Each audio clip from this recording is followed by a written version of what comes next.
Goal, nation's leading institute.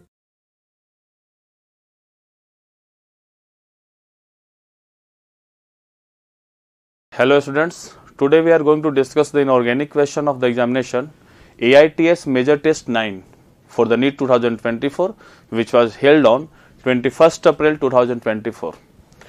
So let us start. Question number पहला जो inorganic क्या है, question number second.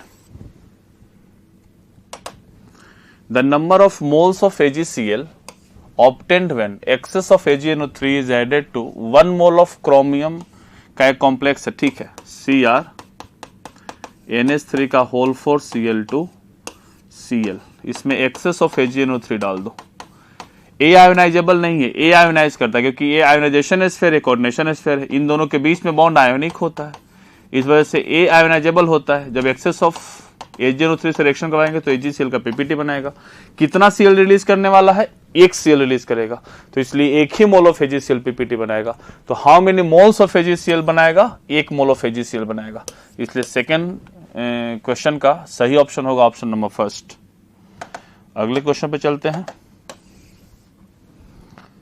Question number 5. A brown ring is formed in the test for nitrate ion. It is due to brown ring test. तो brown ring का formula क्या होता है, इसका फॉर्मूला पूछ रहा है आपसे. याद रखिएगा, ब्राउन रिंग का फॉर्मूला FeNO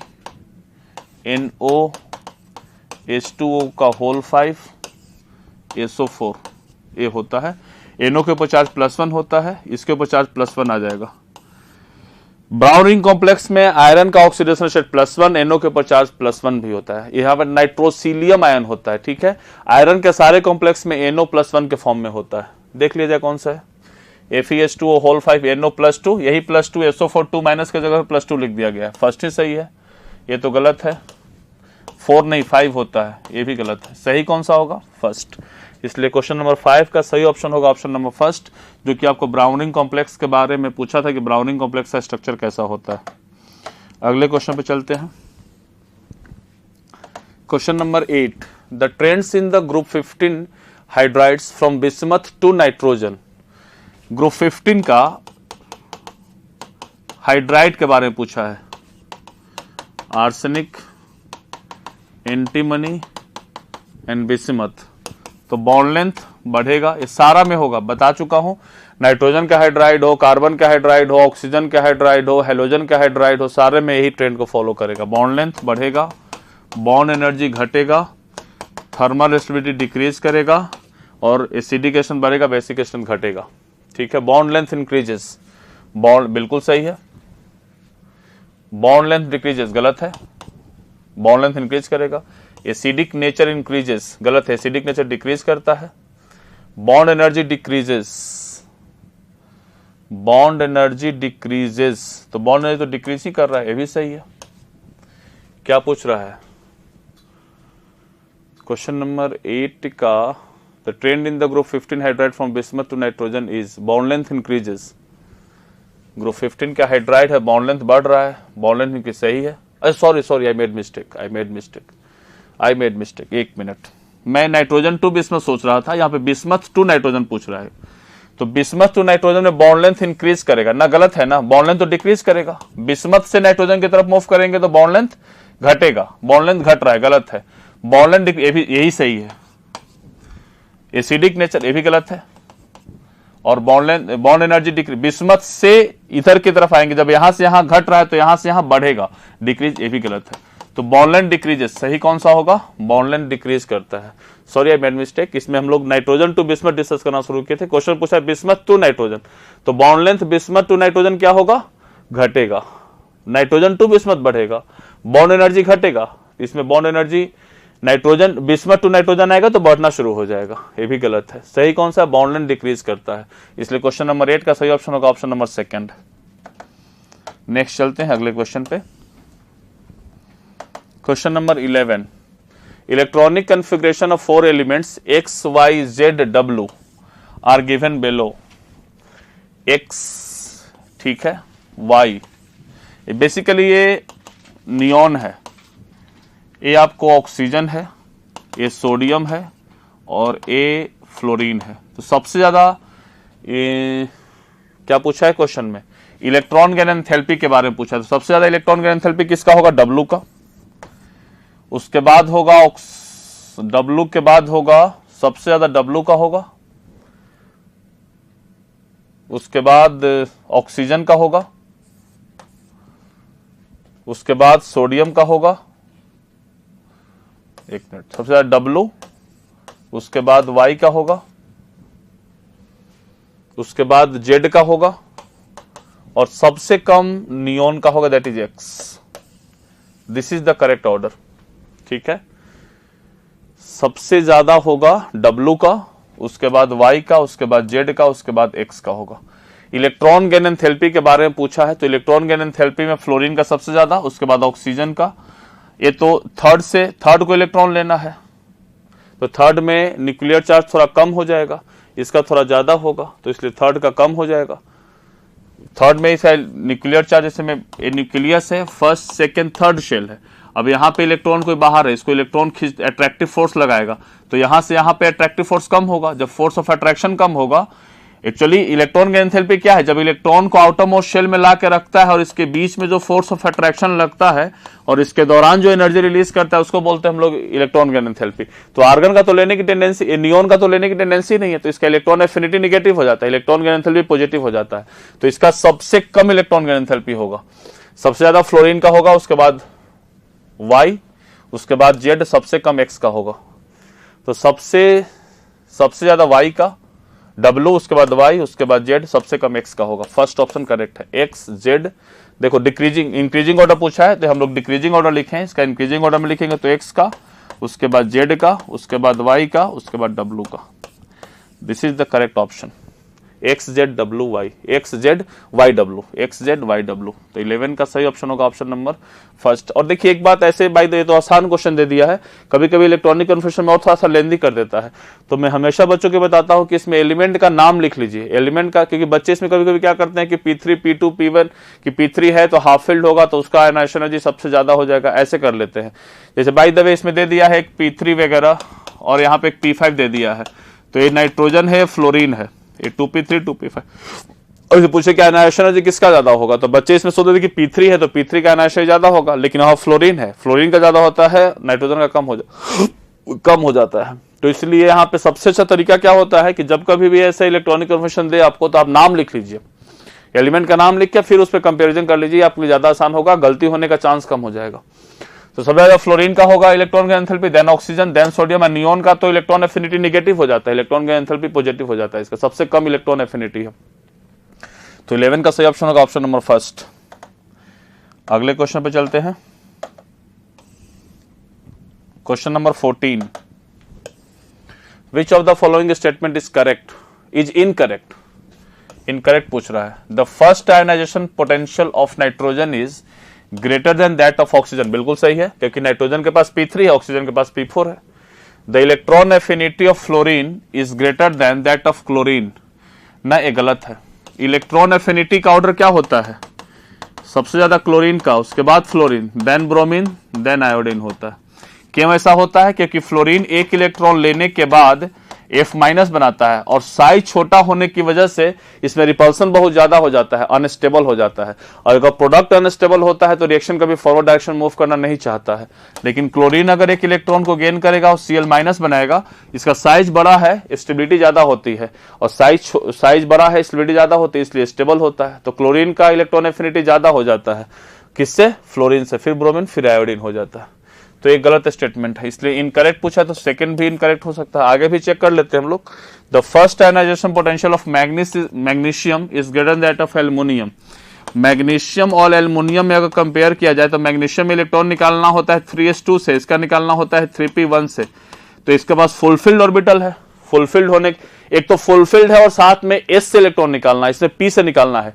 s का पेनिट्रेशन ज्यादा होता है, अगर पेनिट्रेशन का बात करेंगे तो पेनिट्रेशन S का ज्यादा होता है, P का कम होता है। जब पेनिट्रेशन ज्यादा होगा तो न्यूक्लियस के ज्यादा पास पहुंचेगा, जब न्यूक्लियस के पास पहुंचेगा तो इलेक्ट्रॉन निकालना मुश्किल हो जाएगा। इसीलिए S से इलेक्ट्रॉन निकालना डिफिकल्ट, एक तो S से इलेक्ट्रॉन निकालना है, दूसरा फुलफिल्ड है, दोनों इसका अच्छा, दोनों मिलकर इसके आयनाइजेशन एनर्जी को एल्युमिनियम से बढ़ा देता है। तो ये सही स्टेटमेंट है कि first ionisation enthalpy of magnesium is greater than that of aluminium. The electronegativity of fluorine is greater than that of chlorine, बिल्कुल सही है। फ्लोरीन का इलेक्ट्रोनिगेटिविटी सबसे हाईएस्ट होता है, क्लोरीन का कम होता है। तो 14 का सही ऑप्शन होगा ऑप्शन नंबर सेकंड, जो कि इनकरेक्ट है। अगले क्वेश्चन पे चलते हैं। Question number 17, the hybridisation of central atom iodine in IF5। IF5 में एक लोन पेयर भी है। आयोडीन के पास 7 इलेक्ट्रॉन होता है, तो 5 और 1 6 के लिए हाइब्रिडाइजेशन क्या होता है? जिसका स्टेरिक नंबर 6 होता है उसका हाइब्रिडाइजेशन sp3d2 होता है। तो इसका sp3d2 हो जाएगा। I3 माइनस को हम लोग बहुत बार डिस्कस कर चुके हैं। I और इसके पास एक माइनस चार्ज आने से 8 इलेक्ट्रॉन हो जाएगा, एक लोन पेयर और बढ़ जाएगा। तो इसका हाइब्रिडाइजेशन क्या हो जाएगा? sp3d हो जाएगा। और I3 प्लस में 1 इलेक्ट्रॉन निकल जाएगा, तो 6 इलेक्ट्रॉन बचेगा आयोडीन के पास। तो 6 इलेक्ट्रॉन बचेगा, तो इसके लिए I प्लस चार्ज और 2 इलेक्ट्रॉन 2 इलेक्ट्रॉन 2 2 4 2 6 इलेक्ट्रॉन, 1 इलेक्ट्रॉन निकल चुका इसलिए प्लस चार्ज हो जाएगा। तो इसका हाइब्रिडाइजेशन sp3 हो जाएगा। इसका sp3d2, इसका sp3d और इसका sp3 चेक कर लीजिए। sp3d2, sp3d and sp3 first ही सही है। sp3d इसका तो यही गलत है, ये तो ए गलत है, ये गलत है, ठीक है। तो सही कौन होगा? 17 का सही ऑप्शन होगा ऑप्शन नंबर फर्स्ट।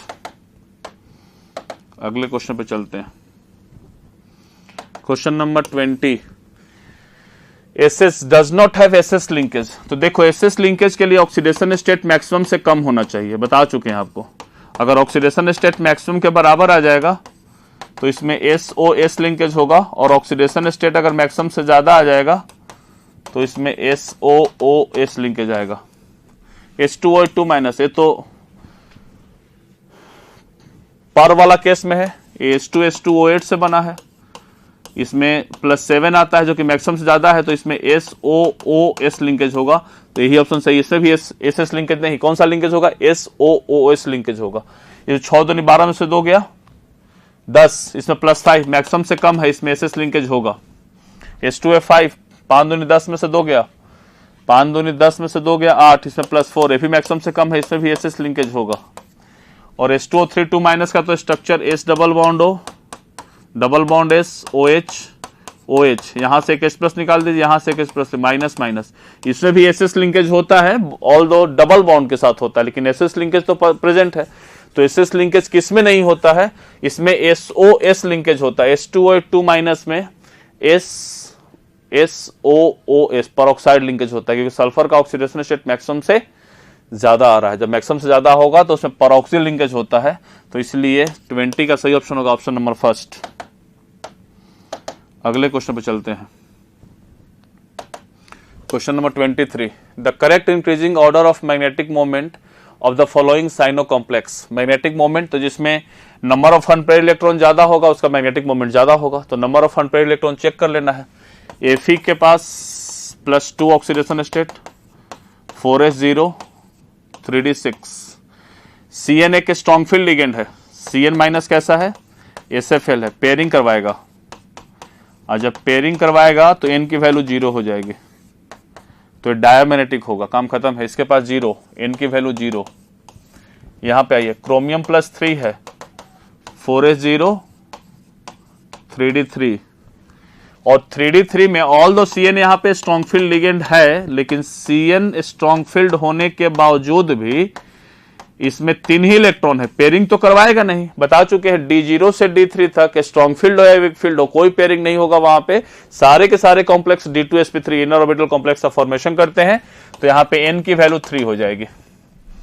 यहां पे देखा जाए Fe3+ है, 4s0 3d5 होगा, और यहां पे Cn माइनस है जो कि एक स्ट्रॉन्ग फील्ड लिगेंड है Cn माइनस। तो स्ट्रॉन्ग फील्ड होने पे पेयरिंग करवा लेगा, 1 2 3 4 5, एक अनपेयर्ड इलेक्ट्रॉन, 2 खाली करवाना है, तो एक अनपेयर्ड इलेक्ट्रॉन बचेगा इसके पास। तो n की वैल्यू कितना आ जाएगा यहाँ पे 1, और Mn+3 है, यहां पे देख लिया जाए Mn+3 है, 4s0 3d4 होगा। तो 3d4 के लिए 1 2 3 4, ये 2 खाली हो गया हमारे पास, एक पेयरिंग करवाना पड़ेगा, इसमें भी एक पेयरिंग होगा क्योंकि CN यहाँ पे स्ट्रॉन्ग फील्ड लिगेंड है, लेकिन N की वैल्यू कितनी आ रही है, 2 अनपेयर्ड इलेक्ट्रॉन 2। तो सबसे ज्यादा मैग्नेटिक मोमेंट किसका होगा, सबसे ज्यादा इंक्रीजिंग ऑर्डर पूछा है तो सबसे कम, तो सबसे कम A का, A के बाद C, सबसे कम A के बाद C के बाद D के बाद सबसे ज्यादा B, फर्स्ट ही सही है। तो 23 का सही ऑप्शन होगा ऑप्शन नंबर फर्स्ट। A के पास N0, C के पास N1, D के पास N2, B के पास N3। जितना N की वैल्यू होगी उतना ज्यादा मैग्नेटिक मोमेंट, क्योंकि magnetic moment is equal to √N × N+2। इसमें सिर्फ स्पिन मैग्नेटिक मोमेंट का बात करता है, इसलिए ओनली हम लोग नंबर ऑफ अनपेयर्ड इलेक्ट्रॉन पे बात करेंगे। तो 23 का सही ऑप्शन ऑप्शन नंबर फर्स्ट होगा। अगले क्वेश्चन पे चलते हैं।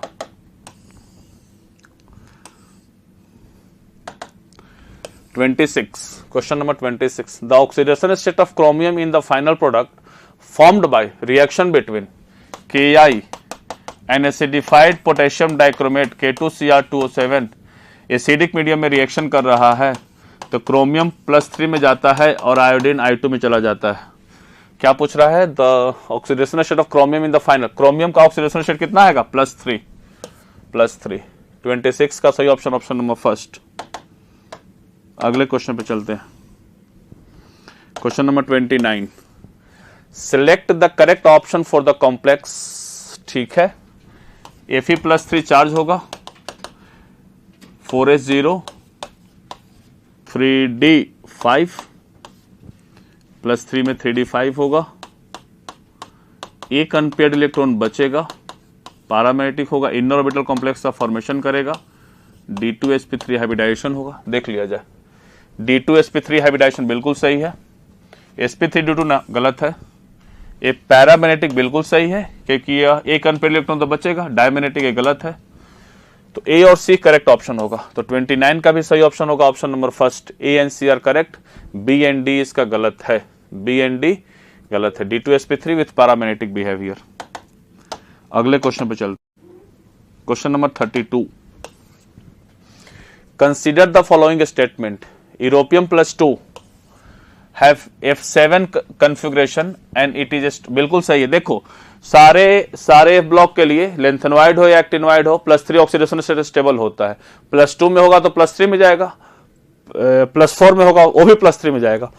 तो यूरोपियम +2 जो कि 4f7 होता है ये बनता है, लेकिन तुरंत किस में कन्वर्ट होता है, यूरोपियम +3 में, एक इलेक्ट्रॉन लूज करता है। इस प्रोसेस को हम लोग बोलेंगे ऑक्सीडेशन, और कैसा काम करेगा, रिड्यूसिंग एजेंट की तरह काम करेगा। तो यूरोपियम +2 4f7 बनने की वजह से it is a strong reducing agent, क्योंकि यह +2 से किस में कन्वर्ट होगा, +3 में, सही ऑप्शन है। या ट्रिबियम +2 ये भी सही है, या ट्रिबियम +2 में 4f14 होता है, इसलिए यह बनता तो है लेकिन इट रेडली कन्वर्ट इनटू या ट्रिबियम +3, फिर से ऑक्सीडेशन कर रहा है और एक ऐसा काम करेगा, रिड्यूसिंग एजेंट की तरह काम करेगा। 4f14 configuration and it is reductant, reductant का मतलब रिड्यूसिंग एजेंट ही होता है, तो ये भी सही है।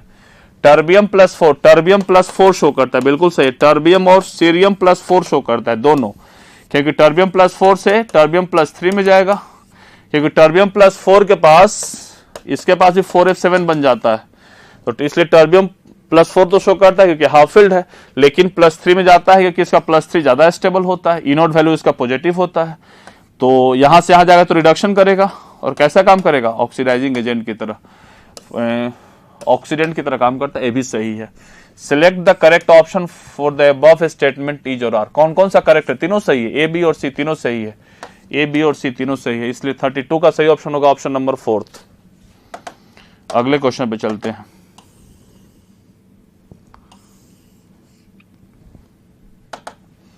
Question number 35, in the flame test of mixture of salts a green flame with blue centre, green flame borax bead test में ब्लू सेंटर मतलब उसका खुद ब्लू कलर एक्वा सॉल्यूशन का होता है, तो कॉपर +2 का ब्लू कलर होता है, लेकिन फ्लेम टेस्ट कैसा देता है, या ग्रीन कलर का, फ्लेम टेस्ट कैसा देता है, या ग्रीन देता है।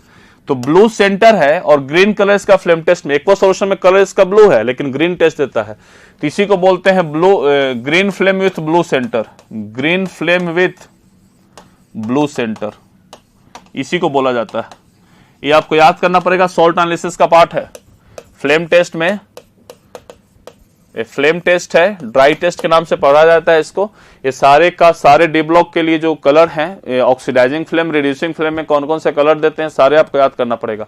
उसमें बेसिकली 5-6 ही हैं, उसको आपको याद कर लेना पड़ेगा। तो कॉपर +2 जो होता है वो green flame with blue centre देता है, तो इसलिए 35 का सही ऑप्शन होगा option number first.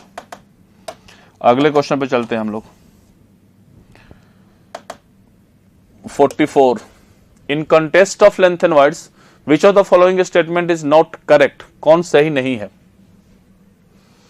There is a gradual decrease in radii of the members with the increasing atomic number in series, बिल्कुल सही है। एटॉमिक रेडियाई डिक्रीज करता है, सिर्फ एक यूरोपियम को छोड़ दिया जाए जनरली तो यूरोपियम का साइज बड़ा हो जाता है, बाकी ऐसे रेगुलर डिक्रीज होता है 4D में भी, 4F में भी और 5F में भी। तो एक सही स्टेटमेंट है। All the member exhibit +3 oxidation state, और स्टेबल भी होते हैं, कॉमन भी, ये भी सही है। Because of similarities in properties of the separation of length and wide is not easy, बिल्कुल सही है। प्रॉपर्टी बहुत सिमिलर होते हैं इनके, सब +3 ऑक्सीडेशन से कंपाउंड बनाते हैं, व्हाइट सिल्वरी होता है सब। कुछ कुछ मेल्टिंग पॉइंट वगैरह का वो है कि सेमेरियम जो होता है कुछ कुछ उसका मेल्टिंग पॉइंट ज्यादा होता है, तो सेमेरियम वो भी एक्टिनवाइड में है तो उसका काम होगा नहीं। बाकी सब का प्रॉपर्टी जिसका ऑलमोस्ट सेम होता है, तो इसको अलग नहीं किया जा सकता, ये सही है। Availability of 4F electrons result in the formation of compound in +4, ये गलत है। +4 में तो कोई कंपाउंड बनाता ही नहीं है, सारे लेंथेनॉइड या एक्टिनॉइड भी +3 ऑक्सीडेशन स्टेट में ही कंपाउंड बनाते हैं सारे। ऑक्सीजन से रिएक्शन करवा लो, कार्बन से करवाओ, सल्फर से करवाओ, एसिड से करवाओ, सारे के साथ +3 ऑक्सीडेशन में कंपाउंड बनाता है, तो इसलिए गलत है। +4 में कंपाउंड नहीं बनता है, तो इनकरेक्ट पूछा है, तो इनकरेक्ट कौन सा होगा, क्वेश्चन नंबर ऑप्शन नंबर 4, इसलिए 44 का सही ऑप्शन होगा ऑप्शन नंबर 4। अगले क्वेश्चन पे चलते हैं। 47 विच of the following is an amphoteric oxide, amphoteric oxides कौन से हैं। Mn2O7 मैग्नीज का +7 ऑक्सीडेशन स्टेट एसिडिक होता है, मेटल का +5 +6 +7 एसिडिक होता है, क्रोमियम +2 बेसिक है, ये सही है। वेनेडियम का +5 एम्फोटेरिक होता है, क्रोमियम का +3 एम्फोटेरिक होता है, याद करना पड़ेगा।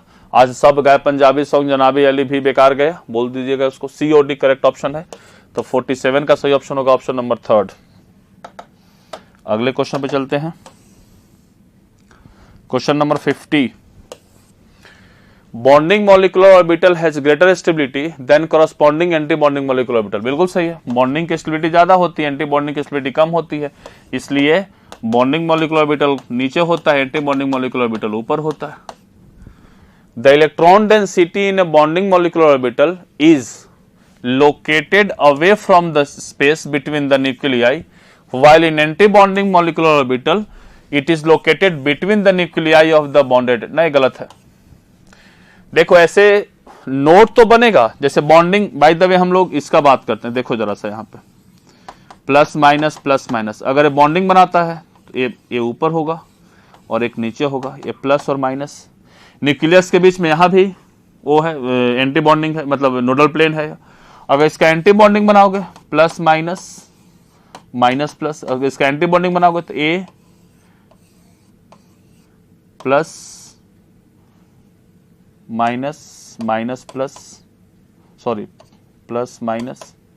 A बॉन्ड नोडल प्लेन आ जाएगा। तो जो जहां पे इलेक्ट्रॉन डेंसिटी यहां पे था वहीं पे इलेक्ट्रॉन डेंसिटी बस यहां पे नोडल प्लेन की बढ़ जाता है। बाकी तो इलेक्ट्रॉन डेंसिटी का कुछ इसमें ऐसा नहीं होता है कि इन बिटवीन द एक्सेस बढ़ रहा है, घट रहा है, या फिर एंटी बॉन्डिंग में molecular orbital located between the nuclei of the bonded atoms, ये सब ऐसा गलत कॉन्सेप्ट है। ये बॉन्डिंग है, यहाँ पे इलेक्ट्रॉन डेंसिटी न्यूक्लियस के अबव एंड बिलो द रहता है, और यहाँ भी अबव एंड बिलो रहता है, लेकिन कुछ इसमें नोडल प्लेन बढ़ जाते हैं। बॉन्डिंग से एंटी बॉन्डिंग में नोडल प्लेन एक बढ़ जाता है, तो इसलिए ये गलत स्टेटमेंट है। असर्शन इज ट्रू है, रीजन इज फॉल्स, इसलिए 50 का सही ऑप्शन होगा ऑप्शन नंबर फर्स्ट। 50 का सही ऑप्शन होगा option number first. This is all about your inorganic question answer. Thank you so much, thank you everyone.